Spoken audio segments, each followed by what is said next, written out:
Assalamualaikum warahmatullahi wabarakatuh. Sobat sehat, bertemu kembali dengan saya, Dr. Sofi. Ini adalah video saya yang ke-10. Di video ini, saya akan memperkenalkan pelayanan kesehatan lingkungan di Puskesmas sebagai pelayanan upaya kesehatan masyarakat esensial yang kedua.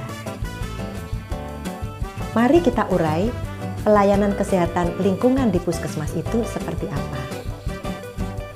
Pelayanan kesehatan lingkungan adalah kegiatan atau serangkaian kegiatan yang ditujukan untuk mewujudkan kualitas lingkungan yang sehat, baik dari aspek fisik, kimia, biologi, maupun sosial, guna mencegah penyakit dan atau gangguan kesehatan yang diakibatkan oleh faktor risiko lingkungan. Sobat sehat, apa saja pelayanan kesehatan lingkungan? Ternyata ada 3 kegiatan pelayanan kesehatan lingkungan di Puskesmas dan dilakukan dalam bentuk konseling, kemudian inspeksi kesehatan lingkungan, dan atau intervensi kesehatan lingkungan. Jadi ada 3 kegiatan. Yuk kita perdalam ketiga kegiatan pelayanan kesehatan lingkungan di Puskesmas tersebut. Yang pertama ya, tentang konseling. Ada beberapa kegiatan konseling kesehatan lingkungan. Yuk kita perdalam ketiga kegiatan pelayanan kesehatan lingkungan di Puskesmas tersebut. Yang pertama adalah konseling. Konseling ini ada beberapa hal yang perlu diketahui. Yang pertama, konseling kesehatan lingkungan dilakukan terhadap pasien. Yang kedua, konseling kesehatan lingkungan dilakukan oleh tenaga kesehatan lingkungan.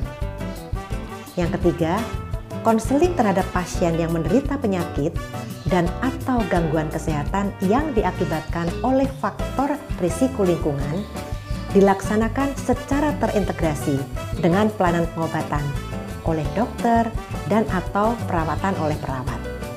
Keempat, pasien yang menderita penyakit dan atau gangguan kesehatan yang diakibatkan oleh faktor risiko lingkungan yang tidak memungkinkan untuk menerima konseling, konselingnya dapat dilakukan terhadap keluarga atau pihak yang mendampingi.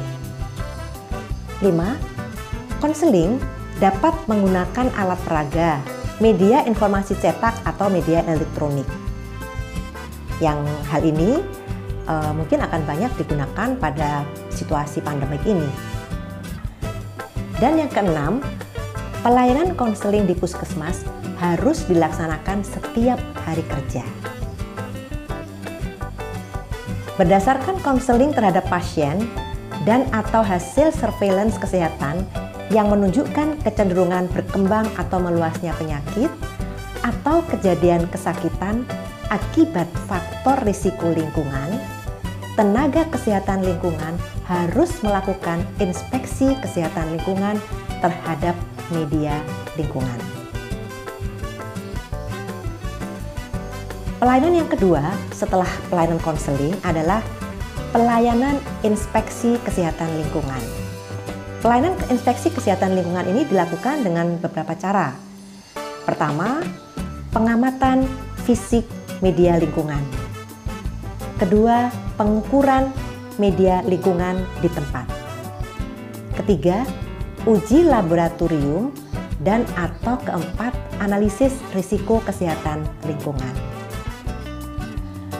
Berdasarkan hasil inspeksi kesehatan lingkungan, dapat ditetapkan intervensi kesehatan lingkungan yang dapat dilaksanakan secara mandiri atau bekerjasama dengan pemangku kepentingan dan pihak terkait lainnya. Baik sobat sehat, pelayanan kesehatan lingkungan yang ketiga adalah intervensi kesehatan lingkungan yang dapat dilakukan dengan beberapa cara. Pertama, komunikasi, informasi, dan edukasi, serta penggerakan dan pemberdayaan masyarakat. Kedua, perbaikan dan pembangunan sarana. Ketiga, pengembangan teknologi tepat guna. Dan atau yang keempat, rekayasa lingkungan.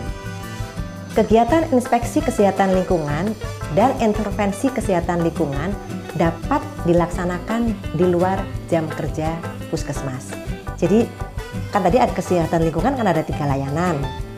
Layanan yang pertama itu dilakukan di dalam gedung, di dalam puskesmas.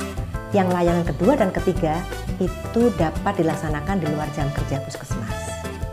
Nah, Sobat Sehat, pelayanan kesehatan lingkungan harus dilakukan secara terintegrasi. Dan saat pandemi COVID-19 ini, pelayanan kesehatan lingkungan sangat besar perannya. Kita akan diskusikan secara mendalam pada video yang lain. Sampai sini dulu ya, sampai jumpa. Semoga selalu sehat. Wassalamualaikum warahmatullahi wabarakatuh.